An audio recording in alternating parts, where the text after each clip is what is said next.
ሰላም ጤና ይስጥልን የተከበራችሁ ተመልካቾቻችን እንደምን ቆይታችኋል? ከብስራት ዩቲዩብ ቻናል መረጃዎቻችን አሁን ይጀምራሉ። መረጃዎቹን በማድረስ ቤዛዊት አድራጊ አብራችኋለሁ። የምናስቀድመው የሀገር ውስጥ ጉዳዮቻችንን ይሆናል። በድጋሚ ከኛ ጋር ቆዩ። ወደ ወልቂጤ ከተማ የሚደረግ የህገ ወጥ የሰዎች ዝውውር መበራከቱ ተገልጿል።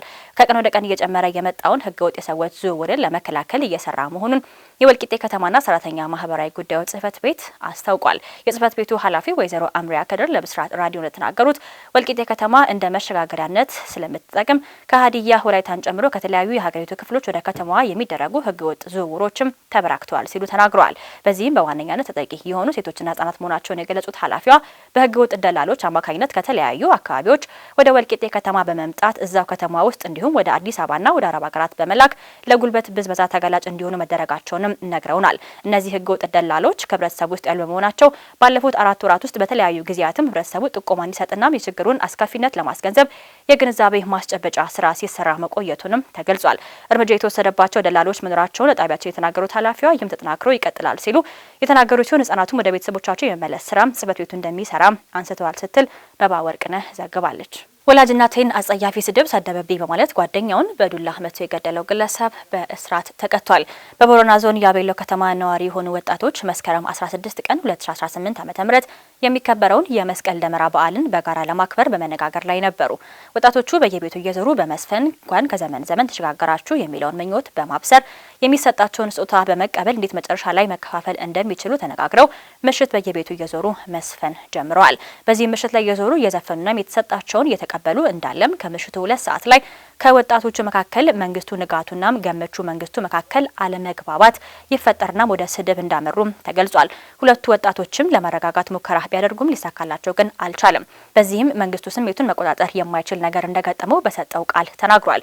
ይኸውም ገመቹ መንግስቱ ከኔ አልፎ ወላጅናቴን ጸያፍ ስድብ በመስደቡ በያስኩት ዱላ ጭንቅላቱ ላይ ደጋግሜ ልመታው ችያለሁ ሲል ለፖሊስ ቃሉን ሰጥቷል። በመንግስቱ ንጋቱ ዱላ የተመታው ገመቹ በደረሰበት ጉዳት ወዲያውኑ ወደ ሕክምና ቢላክም ምሽት 5 ሰዓት ተኩል ላይ ግን ህይወቱ አልፏል።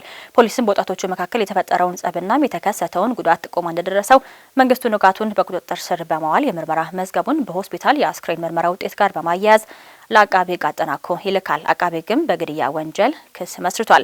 የቦረና ዞን ከፍተኛ ፍርድ ቤትም በአቃቤ ሕግ የተከፈተውን የሰው መግደል ወንጀል ቁጥር 541 ንዑስ አንቀጽ 2 ቀላል የሆነ ሰው ግድያ ወንጀል በማሻሻል ህዳር 1 ቀን 2018 በዋለው ችሎት ተከሳሽ መንግስቱ ንጋቱ ከፍ ባለ ደም በሚያፈላናም ህሊናን በሚያውክ ድንገተኛ ምክንያት ሰው በመግደሉ በ13 ዓመት እስራት እንዲቀጣ የወሰነበት መሆኑን የቦረና ዞን ፖሊስ የወንጀል ምርመራ ክፍል የተገኘው መረጃ ያሳያል ስትል ኤደን ሽመልስ ዘግባለች። ወደ ባህር ማዶ መረጃችን ስናልፍ መዳረሻችን ዩክሬን ትሆናለች። ዩክሬን በ24 ሰዓታት ውስጥ ከ1000 በላይ የሩሲያ ወታደሮች ላይ ጉዳት ማድረሷን አስታወቀች። የዩክሬን ጦር ኃይሎች ጠቅላይ ኤታማዦር ሹም እንዳሉት ባለፉት 24 ሰዓታት ውስጥ ወታደሮቹ 1160 የሩሲያ ወታደሮችን ገለዋል ወይም አቁስለዋል ሲሉ ተናግሯል። በዚህም ጦርነቱ ከጀመረበት ጊዜ አንስቶ አጠቃላይ ሩሲያ በጦርነቱ የተጎዳቸውን የሰው ኃይል 1,159,420 አድርሶታል። በተጨማሪም የዩክሬን ጦር 2 የሩሲያ ታንኮችን 17 መድፍ ስርዓትና 2 የጸረ አውሮፕላን ስርዓቶችን እንዳወደመ ገልጿል። በሞስኮም ሆነ በኪየቭ ወታደራዊ ኪሳራቸውን በይፋ ስለማይገልጹ በሩሲያና በዩክሬን ጦርነት ውስጥ በወታደሮች ላይ የሚደርሰውን የተጎጂዎችን ቁጥር ማረጋገጥ ከባድ ነው።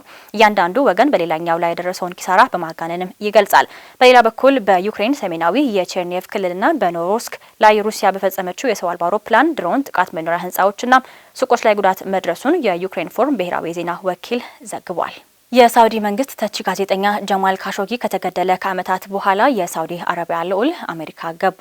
የሳውዲ አረቢያ ገዢ በዋይት ሀውስ ማክሰኞ ከአሜሪካ ፕሬዝዳንት ዶናልድ ትራምፕ ጋር ለመነጋገር የሚያደርጉት ጉብኝት ለ10 ዓመታት በሁለቱ ሀገራት መካከል የዘለቀውን ነዳጅና ደህንነት ላይ ያለውን ትብብር ለማጠናከር በንግድ ቴክኖሎጂ እና በኒውክሌር ኃይል ላይ ያለውን ግንኙነትም ለማስፋት ያለመ ነው። እንደ አውሮፓውያን አቆጣጠር በ2018 በሳውዲ አረቢያ መንግስት ጀማል ካሾጊ በኢስታንቡል ውስጥ በሳውዲ ወኪሎች ከተገደለና ዓለም አቀፍ ግርግርን ካስከተለ በኋላ አልጋ ወራሽ ልዑል መሐመድ ቢን ሳልማን ወደ አሜሪካ ያደረጉት የመጀመሪያ ጉዞ ይሆናል።